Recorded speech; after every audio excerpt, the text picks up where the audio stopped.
First ever factory outlet, Chandanagar, Mukunda Jewelers. Opening soon. No making charges.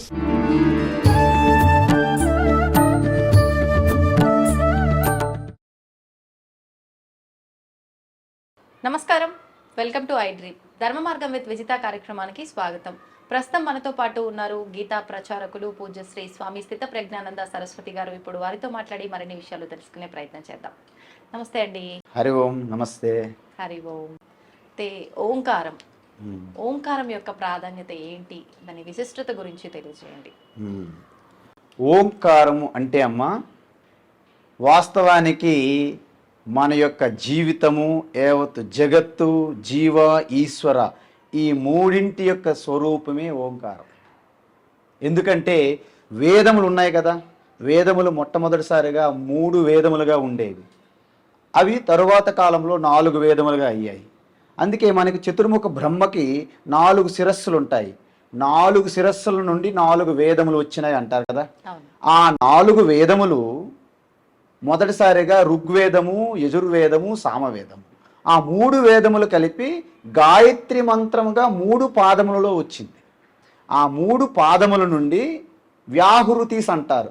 భూహు, భువ, సువహ అని మనకి పంతులు అని పండితులు చేస్తుంటారు. సో ఆ 3 వ్యాహృతుల నుండి అకారం, ఉకారం, మకారం వచ్చింది. ఆ 3 అక్షరముల నుండి ఓంకారం వచ్చింది. అంటే మొట్టమొదటిసారిగా ఆ బ్రహ్మాజీ నుండి ఉచ్చరించిన శబ్దమే ఓంకారము. అందుకే దాని పేరేంటి? ప్రణవః. ప్రణవ అంటే ఏంటి? నవ అంటే నామము, ప్ర అంటే ఉత్తమమైనటువంటి, అంటే ఈశ్వరుని యొక్క నామము శ్రేష్టమైన పేరు ఏంటంటే ప్రణవః, ఓంకారం. అందువలన అది ఏకాక్షరం. తల్లి గర్భంలో ఉన్న బిడ్డ తల్లి ఎలాగైతే 2 కాదో, ఓంకారములో ఇమిడి ఉంటుంది అకార, ఉకార, మకార. అకారం అంటే సృష్టి, జగత్తు యొక్క సృష్టి. ఉకారం అంటే దాని యొక్క స్థితిని తెలియజేస్తుంది. మకారం అంటే లయం. ఇప్పుడు సముద్రంలో ఒక బుడగ వచ్చింది, అది సృష్టి. కొంత సమయం ఉంటుంది స్థితి, మళ్ళీ సముద్రంలో కలిసిపోతుంది, లయం. అందుకే అకారం అంటే బ్రహ్మ, ఉకారం అంటే విష్ణు, మకారం అంటే శివ. అకారం అంటే సరస్వతి, ఉకారం అంటే లక్ష్మి, మకారం అంటే దుర్గా. ఈ విధంగా మీరు యావత్ సృష్టి అంతా అకార, ఉకార, మకారాత్మకం. అందువలన ఆ ఓంకారాన్ని మనము పూర్తిగా ఓమిత్యేకాక్షరం బ్రహ్మ వ్యాహరన్ మామనుస్మరన్ అని భగవద్గీతలు చెప్పారు. అంటే ఈ విధంగా భూత, భవిష్యత్తు, వర్తమానం ఓంకారమేవా. సర్వం సృష్టి, యావత్తు సృష్టి, స్థితి, లయ ఓంకారమేవా. అర్థమైందమ్మా? సో ఆ ఓంకారమే సకల వేదముల యొక్క సారం. అందువలన ఆ ఓంకారము 2 రకాల ఈశ్వర తత్వాన్ని తెలియజేస్తుంది. ఒకటి సగుణ రూపంగా ఉన్న ఈశ్వరుని కూడా ఓంకారం తెలియజేస్తుంది. నిర్గుణ ఈశ్వర స్వరూపాన్ని కూడా ఓంకారం తెలియజేస్తుంది. సో నిర్గుణ ఈశ్వర స్వరూపాన్ని మనం దర్శించలేము. కానీ దర్శించాలంటే మనకు ఒక చిన్న సింబల్ కావాలి, చిహ్నం లాంటిది. ఇప్పుడు భారతదేశం అంతా విస్తరించి ఉంది, నమస్కారం పెట్టినది ఎక్కడ పెడతాం? సో భారతదేశం అంతటికి ఒక గుర్తు, ఒక జాతీయ జెండా. ఓకే, జాతీయ జెండాకి నమస్కారం పెట్టు, సెల్యూట్. అదేవిధంగా ఈ వ్యాపించి ఉన్నటువంటి పరమాత్మ నిర్గుణ ఓంకారానికి ఒక ప్రతీకగా ఓంకార ఉచ్చారణ చెయ్యాలి. ఎలా చెయ్యాలి? అకారం అంటే ఓంకారం ఓ అని ప్రారంభించి ఇలాగ మనకి ఒక వేవ్ లెంత్ ఫ్రీక్వెన్సీ బ్యాండ్ పెడుతుంటుంది కదమ్మా, ఇలాగ ఓ అని స్లోగా పెంచుతూ ఉత్కృష్టమైనటువంటి ఒక లెవెల్కి తీసుకెళ్ళి మళ్ళీ స్లోగా తగ్గించుకుంటూ ఓం. సో ఓంకారం అనేది అక్షరాలు చూసుకుందాం. మీరు పెదవులలో ఓపెన్ చేసిన వెంటనే ఒక శబ్దం వస్తుంది. ఏంటి శబ్దం తెలుసా? ఏంటి? ప్రతి ప్రాణి ఇలాగా నోరు ఇలాగా పెదవులు ఓపెన్ చేసిన ఒక శబ్దం వస్తుంది, దాన్ని అకారం. మీరు పెదవులు ఇలా మూసి ఇలా ఓపెన్ చేయండి,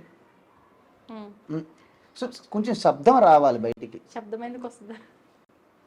జస్ట్ అంటే స్లో అవ్వచ్చు మోషన్, కానీ ఒక సౌండ్ వచ్చిందంటే అకారం.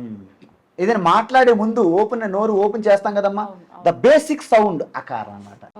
ఓకేనా? మరి మనకి ఎన్ని అక్షరాలు ఉన్నాయి మన తెలుగు భాషలో? ఎన్ని? అక్షరాలు 56. Very good.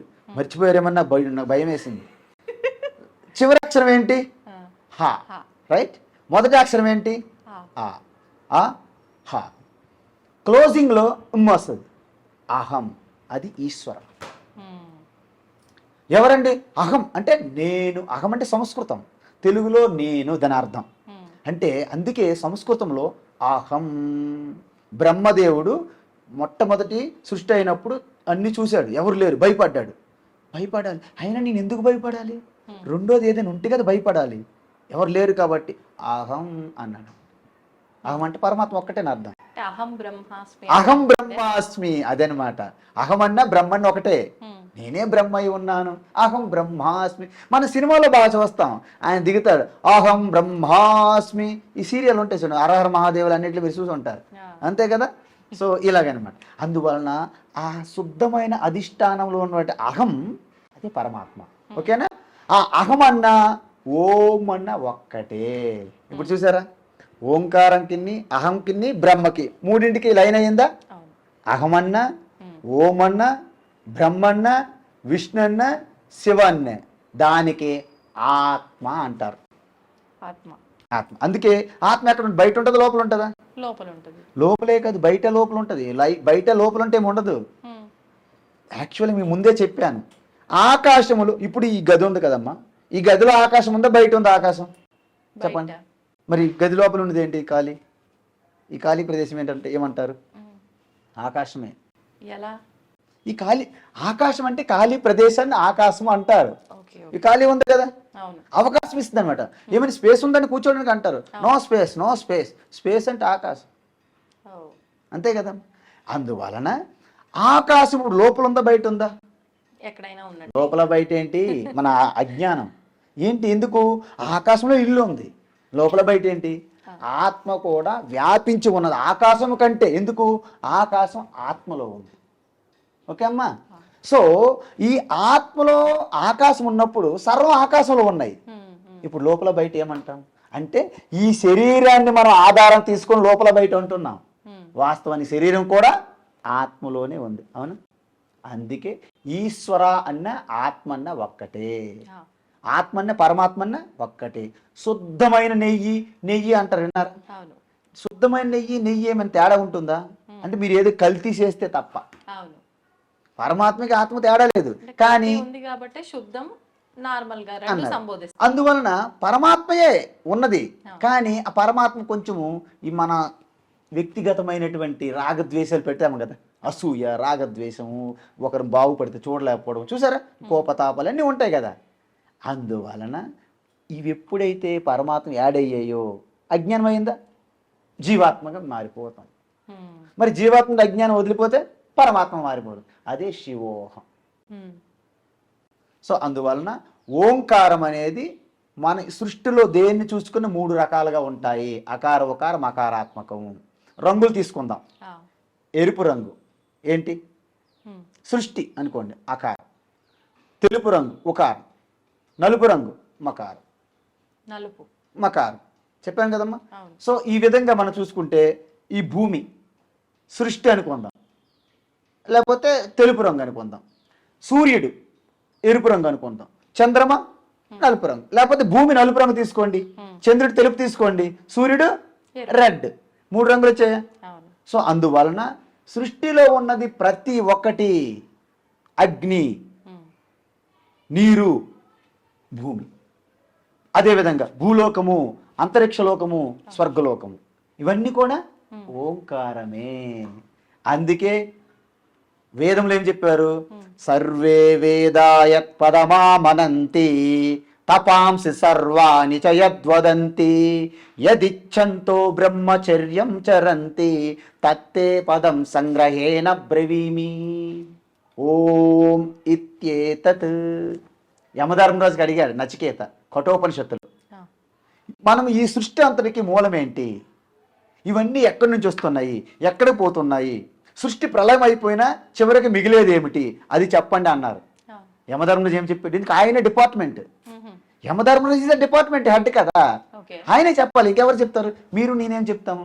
విజిత గారు ఏమో ఆవిడ చనిపోతే ఆయన ఏమవుతారు చెప్పండి, మీకు ఎలా తెలుసు? మీరు మృత్యుదేవత కాదు కదా. Yamadharmaraju is right person, right? Yamadharmaraju కూడా నిమిత్త మాత్రుడు కాదా? అంటే ఆయన భగవంతుడు ఏది చేయమంటే అది చేసే ఒక, మన భాషలో చెప్పాలంటే ఉద్యోగి అన్నట్టుగా. Wonderful wonderful. అది అలాగ అడుగుతుంటా, నేను చెప్తుంటా.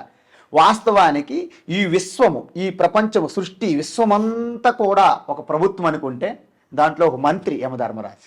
ఆయన డిపార్ట్మెంట్ ఏంటి? న్యాయము, అంటే లా అండ్ ఆర్డర్. జడ్జి మాదిరిగా లా అండ్ ఆర్డర్. ఇప్పుడు లా అండ్ ఆర్డర్ చూసారా? ఎవరి మీద అయితే మనకు పడదో వాళ్ళ మీద కేసులు పెట్టి లోపలేసేస్తున్నారా? ఈ టైప్ ఆఫ్ లా ఆర్డర్ కాదు, లా అండ్ ఆర్డర్ కాదు. ఒక నిష్పక్షపాతంగా, ఒక పార్షియాలిటీ లేకుండా, ఇంపార్షియల్, ఏంటి పార్షియాలిటీ లేదు, అలాంటి లా అండ్ ఆర్డర్, ధర్మం. అందుకే ధర్మ దేవత అంటారు. అందుకే మహాభారతంలో ఆ యమధర్మరాజు యొక్క వరప్రసాదమే ధర్మపుత్ర, యుధిష్ఠిర. ఓకే అమ్మా, ఇది ఓంకారం. అందువలన మనము నిర్గుణ నిరాకార పరమాత్మే ముఖ్యమైనటువంటి చివరి సత్యం. దాన్ని చేరుకోవడానికి మనకు ఒక ఆలంబన కావాలి. అందువలన ఓంకారం అనేది ఒక సింబల్. ఈ ఓంకారంతో ప్రారంభించి నిర్గుణ ఓంకారానికి చేరుకోవచ్చు. అందుకే ఓంకారం మించినటువంటి మంత్రం కానీ, ఓంకారం 2 ఉన్నాయి. లక్కీగా ఏంటంటే పేరు ఓంకారమే, మంత్రం ఓంకారమే, అన్ని అలా ఉండవు.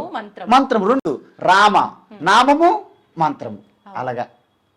అందువలన ఓంకారము 2 in 1 అనమాట, మల్టీపర్పస్. అది ఓంకారము. అందువలన ఓంకారం ఉచ్చారణ ఎలా చేయాలి? కొంతమంది తప్పు చేస్తున్నారు, అందుకే చెప్తున్నా. కొంతమంది ఓంకారం ఏం చెప్పాను? ఆ ఊ మా అని చెప్పాను. వాళ్ళు ఎలా ఉచ్చరిస్తారు? ఆ ఊ మా. తప్పు. ఓకే, సరైన ఉచ్చారణ ఏంటంటే, ఎలాగైతే ముందే చెప్పాను, తల్లి గర్భంలో బిడ్డకి తల్లికి ఎలాగైతే వేరు చేయకూడదో, ఈ 3 ఒక అక్షరంగా ఇమిడి ఉన్నాయి, లోడయ్యి, అని విడదీయకూడదు.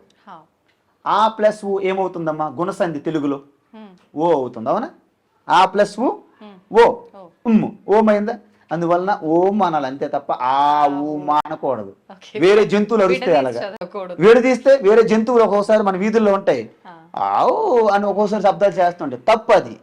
అందువలన కొంతమంది పెద్ద గురువులు కూడా ఆవు మా తప్పు, విడదీయకూడదు. సరైన ఉచ్చారణ ఏంటి? ఓ